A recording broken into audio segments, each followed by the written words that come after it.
Hello, Earthlings. It's time to reset your cultural dial. Coming your way next on your favorite device, from the Hoosier State to all the ships at sea, it's the Crawfordsville Peachcast. And now, here's your second or third favorite Dave from Indiana, Dave Peach. Warning, other people named Dave may also appear. Crawfordsville Peachcast. I'm Dave Peach. I'm Dave Meyer. Dave, we're on video. Finally, people will be able to see us. It's crazy, Dave. Where do we tell them, Dave? Because obviously they're seeing us now for the first or second time, possibly. There's a YouTube channel that will have courtesy the Fork Broadcasting stations, and we'll be on video, we'll be on audio. We're looking forward to it. Dave, people are going to ask about the multicolored. I don't know what they are. Are they alien fish below the picture of Dean, Sammy, and Frank? Now, those are the jellyfish. Okay. That my family bought me because I love jellyfish. When I go to the aquarium, I can watch the jellyfish all time. I don't even need to see the other animals. There's something very soothing about the jellyfish, Dave. People ask me, are they real? They look alien real, Dave. How many general managers of radio stations have live jellyfish in their office? I think this is like how many folk singers are out there today, Dave. I don't know. I imagine it's less than 3, maybe more than 1. Live. The only time, as far as when Ricardo Montalban had his fish in that one movie, Naked Gun, the first Naked Gun. Was he in the first Naked Gun or second? He was the first. Wasn't he like the first evil rich guy in Los Angeles, Dave? He was. Now, today, did I thank CD? I don't even think I thanked CD. I think we were so just enamored with our own visuals, Dave. Now, not only do we have CD, but we have DD. He's helping us. Another Dave is helping us, and his last name begins with D. These are the Daves we know. We've got 3 Daves, or 3. This is in 3D, if you will. But Dave is helping us out on audio, and I don't know if he's ever going to say anything. He's kind of shy. Okay. He's more than. We're not going to cut you out or anything like that. If you want to. Oh, I can talk whatever. I'm a talker. Oh, here he is. This is your guys' show. He's not shy. Dave D. We've got Dave D. We got Keach, and we've got Dave Meyer. So, Dave, let's start it out. It's an untoasted movie. It is the American biographical Western. That is what this movie is categorized as. It's not a sports comedy. No. It is movie number 91. It is 1980, The Long Riders. The Long Riders, Dave. This is it's a stylistic Western. I would say even for 1980, it was almost a little MTV, maybe before MTV as far as that goes. Interesting in that brothers, Dave. We have lots of brothers in this movie.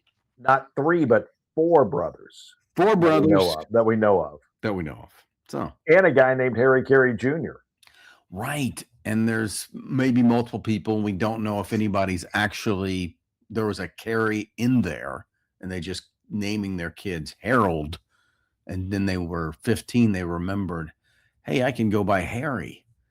So here we go. And this movie was directed by Walter Hill. Yes.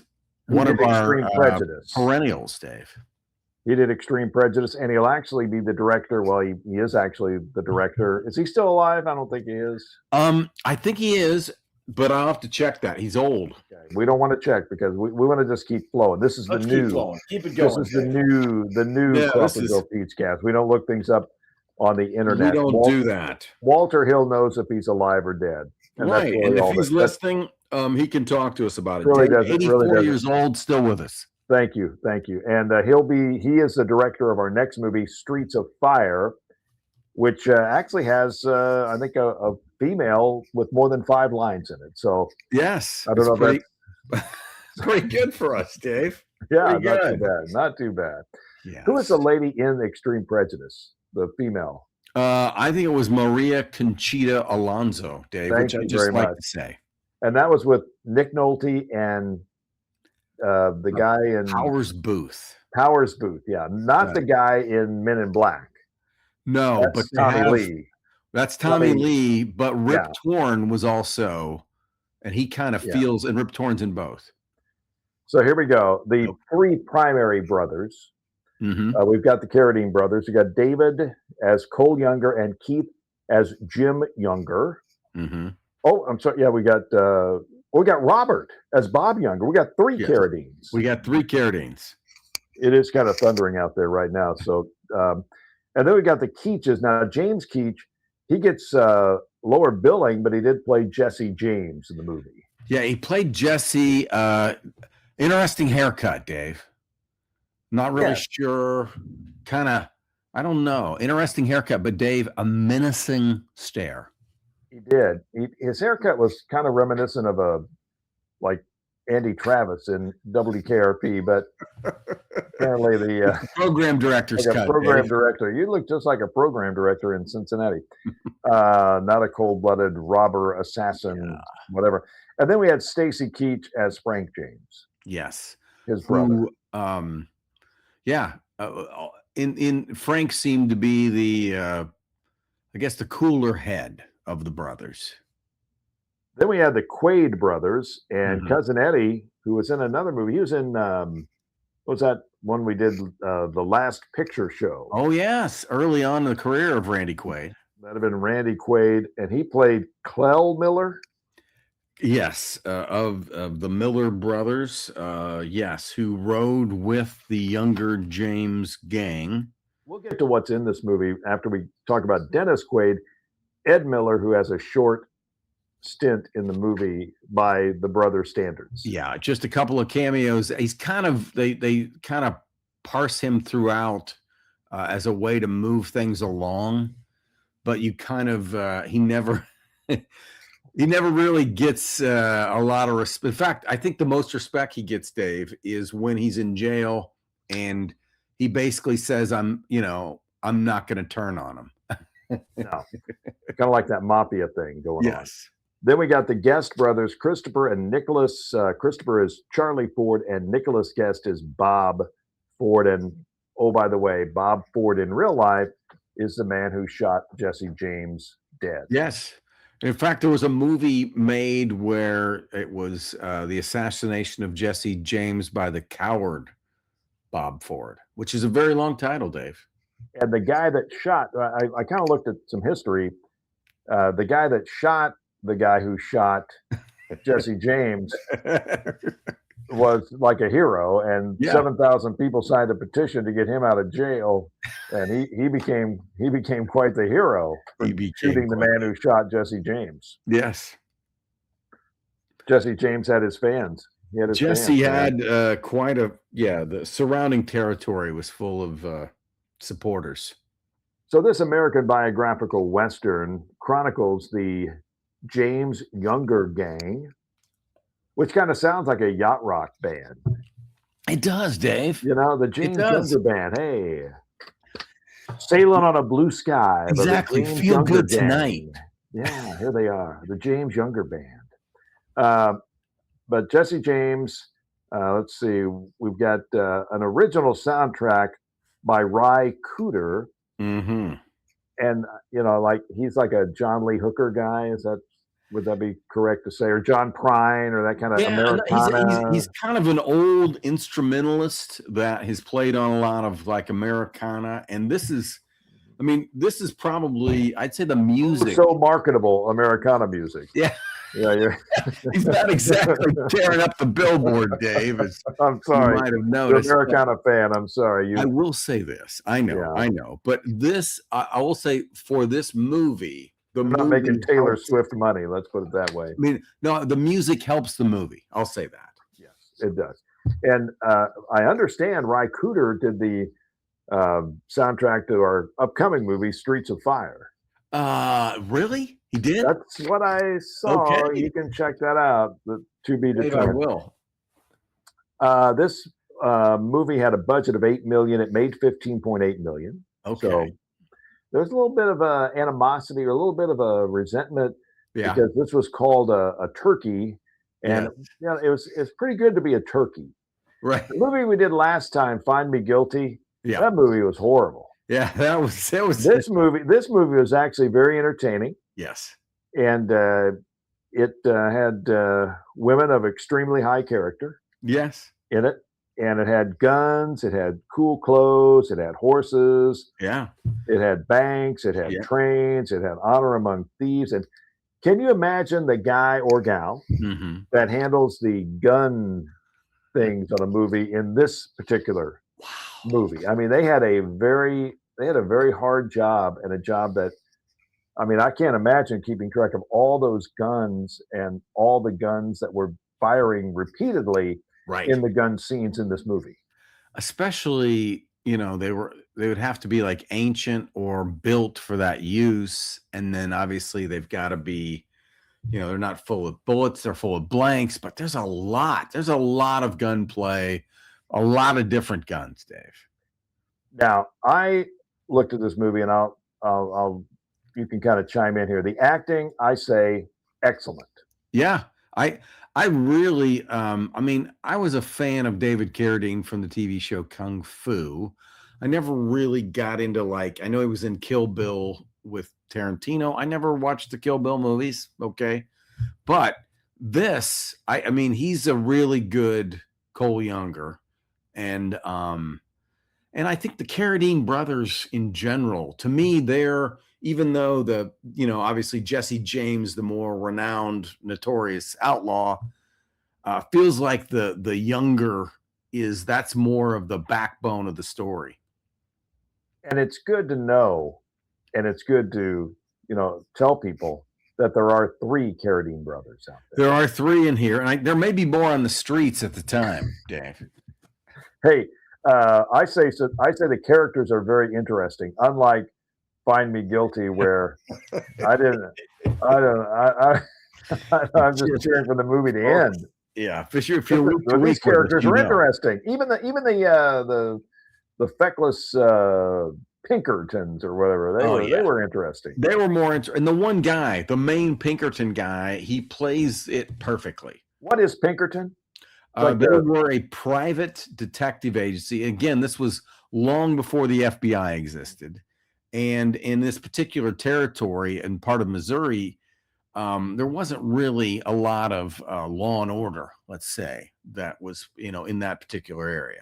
Yeah, we should say the setting is the post-Civil War in Missouri, which is kind of in between, bloody, in between state.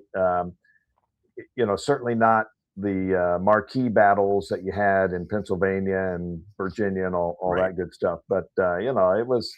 And there was still some animosity. Yes. In the time of this movie, post Civil War, the cast was solid. We've talked about that. The filming, I thought, was expert. I thought the filming of it was phenomenal. It was really very good. Yeah, and it moves. It moves really quickly. Randy Quaid's an interesting character in this. He's not in it. He's one of the main gang. I guess he's the first one to die. He's kind of this, he's quoting the Bible and he's sitting around with his hat on while he's naked. And it's just he's an interesting character a little bit. And of course he goes against his brother, but that was, to me, there's so many little aspects of this movie. I don't know, Dave, what is your, the story itself is basically these guys are robbing banks and trains and stagecoaches during this, uneven, somewhat lawless period of post-Civil War. I don't know, whatever they want to call it. Well, at the heart is Jesse James. Yes. And Jesse James is a mythic character. He's a mythic guy. everybody knows Jesse James, the outlaw. Right. They don't necessarily know everything that he did and how he met his end. So this guy's a thief. Mm-hmm. He's a professional robber. He fought for the Confederacy. Would that be correct to say? Yes. Yep. He is a leader. Yes. Of men, no Yes. question about that. And this is post-Civil War. And this movie really showed the lifestyle of a train robber, of a bank robber, because you don't just do this 40 hours a week. No. Apparently you go out and rob something, and then you go back and carouse or go back to your spouse and raise your kids. Time you just kind of chill out for a while, and then you go back to robbing banks and trains and things. Well, and you go back to your home and like that. Yeah. Some of the stuff, like, okay, in this movie, the title Long Riders, I'm not sure, but these coats, they wear these dusters, and they're very cool, Dave. But I was wondering, are these appropriate? Did they really have these? And the answer, yes, they did. And not only did they have these, but they were documented wearing them when they tried to rob this bank in Minnesota, which kind of begat their downfall. Yeah, that is later in the movie. But let's see, they've got we had law officers falling by the wayside in an effort to stop the bank robbing James Younger gang. They kind of depict this very much area that they live in Missouri, which is the Pinkertons come in, and immediately one of the things that happens is two of these Pinkerton guys come upon two of the Youngers, and the Pinkertons end up killing one of the Youngers who wasn't one of the gang members, and then both of the Pinkertons were killed. And Dave, this is a true story. This actually happened. I don't know if it happened exactly like it's depicted in the movie, but it happened. So the Pinkertons created ill will. And then this thing that did happen also with his half brother. And so then they eventually there were more Pinkertons that were killed as a result. From what I understand, the mother, Jesse James' mother, lost an arm in the fire. Right. And they did not have that in the movie. They did not. Apparently, I can't remember the name of that actor, Dave, but she's been in a lot of movies playing like the old tough woman. Yes, she was. And, I've got a note here. She has. It seems like she has been in 50 sitcoms as some sort of character that you can't name her name, but you've seen her in a ton of stuff. Fran Ryan. Fran Ryan. I was going to say Fran Ryan. Let's see. I had a note there about her, but anyway. And we had the reporter. We had the know-it-all reporter. Right. Assessing the situation, and he knew that the law had no chance against Jesse James. Yeah. There's some unique. There's a. They decide that they're going to get out of Missouri because they, need to, I don't know, break away. And this is where they decide to go up to Minnesota to Northfield, I believe. Anyway, yes, you're right. This Northfield, is true. Minnesota. And they, what was depicted is very true to what happened in that the locals were ready. And they were not able to get any money out of that bank, and they had to basically, they shot their way out, and they lost Clell Miller, and they went on from that. Now, Dave, one thing that I don't think, or at least I didn't read this in Wiki, I didn't see anything about them jumping horses through large plate glass windows, Dave.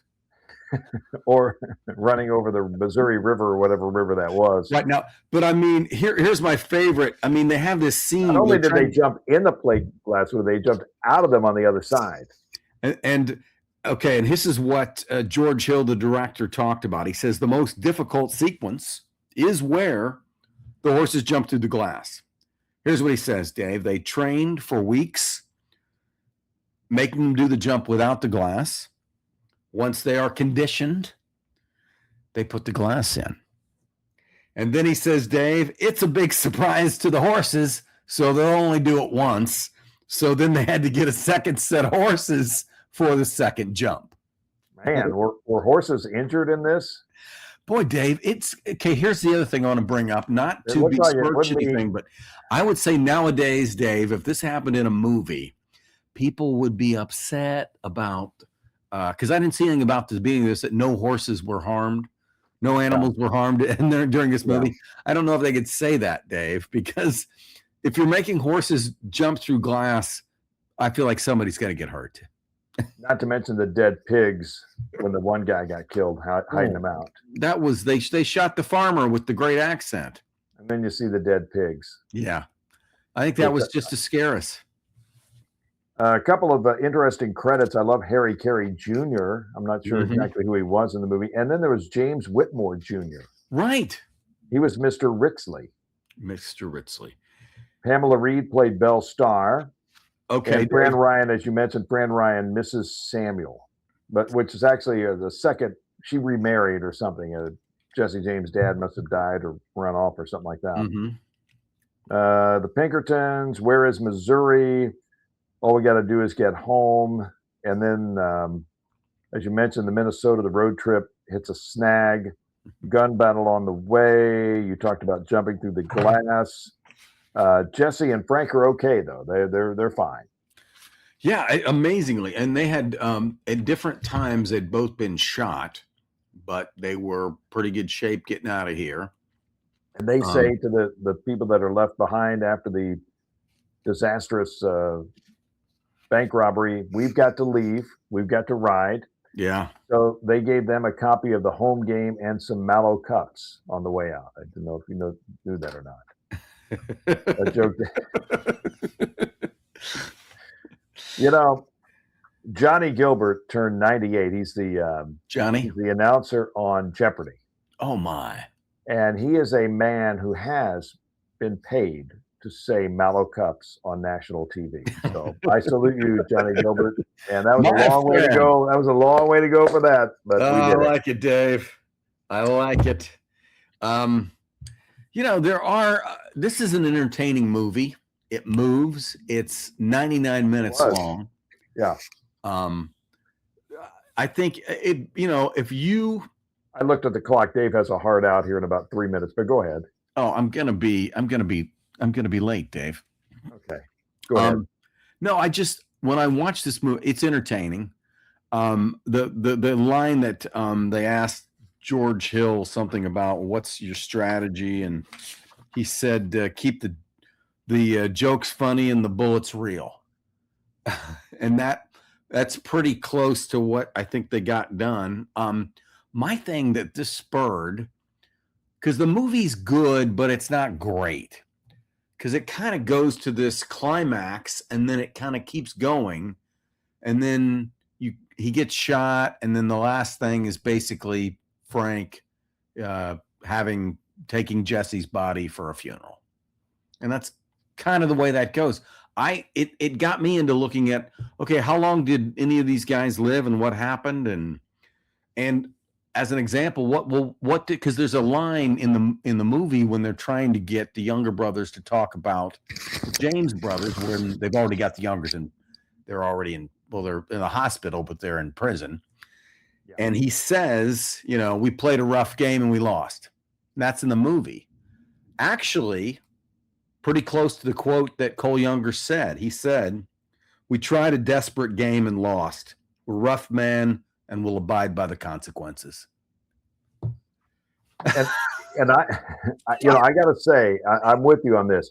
Good, not great, right? But it did show the human side of Jesse James and the family man, and what they did behind the scenes, and they wove that into all the gun battles and all the robberies and all that stuff in a very, in my estimation, a very entertaining way. Now, I can't wait to see our next movie. Walter Hill directs Streets of Fire, and this movie was made in 1984. I have no idea what's in this movie other than they've got is it Diane Lane? Diane Lane is the female lead. I haven't watched a whole lot of movies with Diane Lane. Yeah, and she's great, and she's young, and she starts out the movie as the singer kind of thing. And it's that movie, Dave, is billed. I don't know what it says on Wiki, but it's on the poster. It says a rock and roll fable.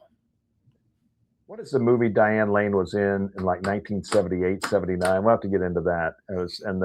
I saw a podcast and they absolutely loved the movie, and it was one of their favorite movies of all time. And she was in love with somebody. I don't know. It's kind of like that movie with the guy and the kids, and they go to that place.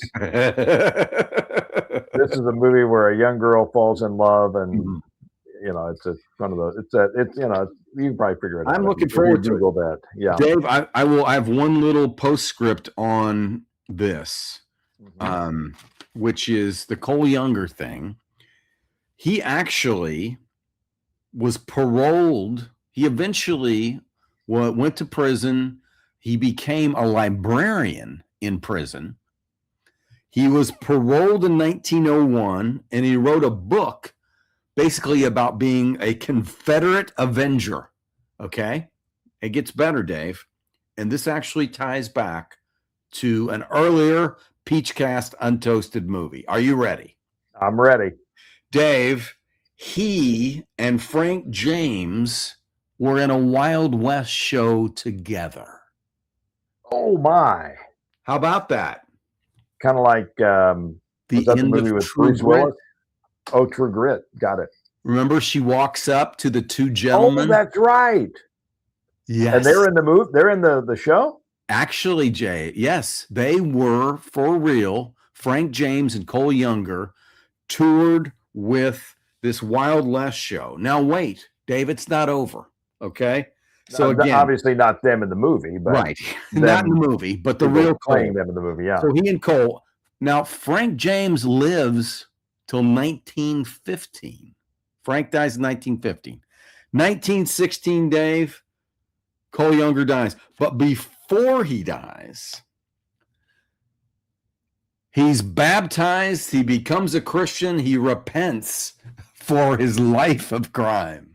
Wow. How about that? Man, now that is, you're doing the Paul Harvey there, rest of the story. My head is, you see my head? It's kind of like, I don't know. It's a JBL speaker thing. I don't know what the deal. Yeah, here we go. Anyway. Oh. Well, Dave, next up is, we mentioned the Walter Hill Streets of Fire movie. That'll be number 92. We're closing in on 100, Dave. Always fun to talk movies with you. And a big thank you to Dave, the other Dave, helping us out with the video here today. Until we say that Crawfordsville Peachcast is on Crawfordsville Peachcast.podbean.com. We'll also be on YouTube. Mm-hmm. We're on the Fork Media app, which features all the Fork Media radio stations, including the 3 here in Crawfordsville. Like, share, and subscribe. Apple, Spotify, iHeart, YouTube, and Podbean. Until next time, America, I'm Dave Peach. I'm Dave Meyer. Thanks for listening to watching the Crawfordsville Peachcast. Thank you for listening to the Crawfordsville Peachcast. If you enjoyed it, follow the podcast and ring the bell so that way you'll always be up to date with the newest episodes. We'll see you next time.